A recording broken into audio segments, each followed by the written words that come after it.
બ્રહ્માકુમારી ગુજરાત 2025ના વર્ષને મનાવશે હીરક જયંતિ વર્ષ.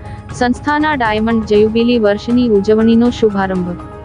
બ્રહ્માકુમારી ગુજરાત દ્વારા હીરક જયંતિ વર્ષની ઉજવણીનો રાજકોટથી શુભારંભ કરવામાં આવ્યો છે, જેમાં ભરૂચ સબઝોન જિલ્લાના તમામ સેવા કેન્દ્ર સેન્ટરની સમર્પિત બહેનો પણ મોટી સંખ્યામાં જોડાઈને ઉપસ્થિત રહી હતી.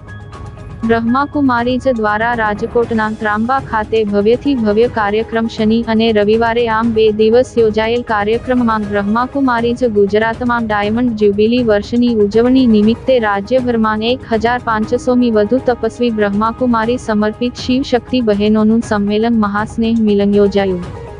આ કાર્યક્રમમાં ખાસ બ્રહ્માકુમારીજ ગુજરાત ઝોનના ડાયરેક્ટર રાજયોગિની ભારતી દીદીજીના માર્ગદર્શન હેઠળ યોજાયો હતો. 2 દિવસીય કાર્યક્રમના પ્રથમ દિવસે વૈશ્વિક શાંતિ અને સદભાવનાની થીમ અંતર્ગત જુદા જુદા કાર્યક્રમો થયા, જેમાં વિશ્વ શાંતિ મેડિટેશન સમૂહમાં 1500 રાજયોગિની બ્રહ્માકુમારીજ બહેનોએ 10 મિનિટ સુધી એક સાથે ઓમ શાંતિના નાદ સાથે કરવામાં આવ્યું. ગુજરાતના મહાનગરો અમદાવાદ, બરોડા, સુરત, મહેસાણા અને ભરૂચ સહિતના સ્થળોએથી આવેલા વરિષ્ઠ દીદીઓ સાથે સર્વ બ્રહ્માકુમારીજ બહેનોએ દીદીઓની સાથે સ્વાગત કરવામાં આવ્યું હતું.